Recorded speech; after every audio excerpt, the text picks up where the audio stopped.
बाजूला कान लावल्यावर त्याचा आवाज कसा बदलतो ते आपण बघूया।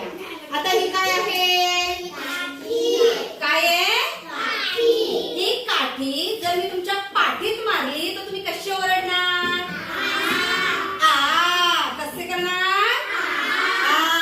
म्हणजे आपण आज आ हा स्वर शिकणार आहोत। कोणता? मग त्याचप्रमाणे हीच जर काठी मी क च्या पाठीत मारली, कोणाच्या? क कशाचा रे? कमळाचा।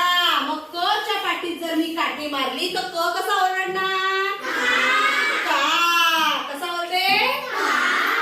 जर मी ती काठी ख च्या पाठीत मारली तर ख कसा ओरडे? समजलं? ग च्या पाठीत मारली तर ग कसा ओरडे? कळलं काना? हा काना जर आपण अक्षराच्या पाठीवर लावला तर अक्षराचा आवाज बदलतो। समजतंय?